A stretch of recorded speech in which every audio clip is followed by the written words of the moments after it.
বলেন আমরা 7 কলেজে নাকি, আমরা জানি না আমরা ঢাকা সেন্ট্রালে নাকি, আমাদের কোনো পরিচয় নাই।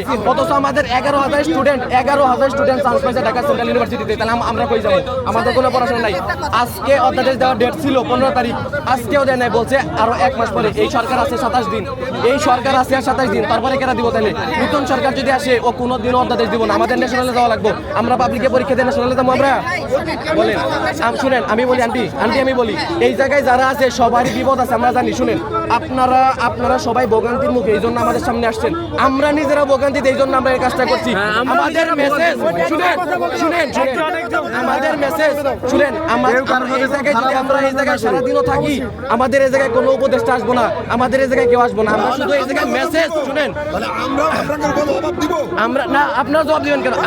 আমরা কি জবাব দিব আপনাদের কাছে? আপনাদের কাছে জবাব চাই নাই, আমাদের কাছে জবাব চাই নাই। ঠিক আছে, আমরা এটা স্বতন্ত্র ঠিক আছে, শুনেন আমি একটা কথা বলি, কথা বলি। আমরা আমাদের ক্লাস নেওয়া লাগবে, এটা মেন কথা। আমরা এখন কলেজে আছি, অথচ আমরা বিশ্ববিদ্যালয়ে পরীক্ষা দিছি, পাবলিক বিশ্ববিদ্যালয়, স্বতন্ত্র একটা বিশ্ববিদ্যালয়, যার কোনো অধ্যাদেশই নাই। আমরা দাবি করছি, সেই জায়গায় যাবেন। কোন জায়গায় নাম বলেন? ইউজিটির সামনে করছি আন্দোলন, যমুনার সামনে আন্দোলন করছি, সংসদের সামনে করছি। না, আপনারা না, শুনেন, আপনারা কেউ না, আরেকটা কথা, এই যে একটা কথা, আপনারা জনগণের সুবিধার জন্য আপনাকে দেওয়ার কষ্ট বিনা কষ্ট মানে প্রশ্নে হজম করতে পারে, এটা অধিকার আমাদের আছে, কিন্তু আজকে আমরা জানি, আমরা স্পষ্টভাবে আমাদের দাবি জানিয়েছি। আজকে রাষ্ট্রের মানুষের হাহাকার তৈরি হচ্ছে, এর পেছনে কিন্তু আমরা দায়ী না।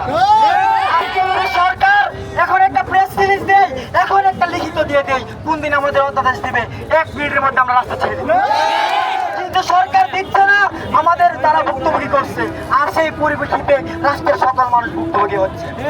তাই আমরা রাষ্ট্রকে বলতে চাই, রাষ্ট্র তোমার সময় শেষ, রাষ্ট্র তোমার সময় শেষ, তালবাহানা বন্ধ করো, তালবাহানা বন্ধ করো, তালবাহানা বন্ধ করো, রাষ্ট্র তোমার সময় শেষ, সিন্ডিকেটের সময় শেষ, এই আপত্তা সংগ্রাম।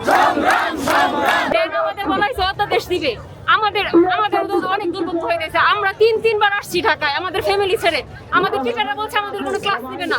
এবার এখনো ক্লাস করার পর টিচাররা আমাদের বলে তোমরা আমাদের আপন না, তোমরা আমাদের স্টুডেন্টরা, আমাদের অনেক নেগলেক্ট করে কথা বলে। অধ্যাদেশ সিলেবাস তো আগের সিলেবাসই দিচ্ছে। আর সব থেকে বড় কথা, আমাদের অধ্যাদেশ দেওয়া হচ্ছে না, আমাদের বারবার করে ঘোরানো হচ্ছে। লাস্ট আমাদের বলা হচ্ছে জানুয়ারির 2য় সপ্তাহের মধ্যে অধ্যাদেশ দিবে, আজকে হলো 15 তারিখ। আমাদের অধ্যাদেশ দেওয়ার কোনো ঠিক ঠিকানা নাই। আমাদের অধ্যাদেশ আমাদের যদি ইউনিভার্সিটি প্যাটার্নে পরীক্ষা নিতে পারে তাহলে দিবে না কেন?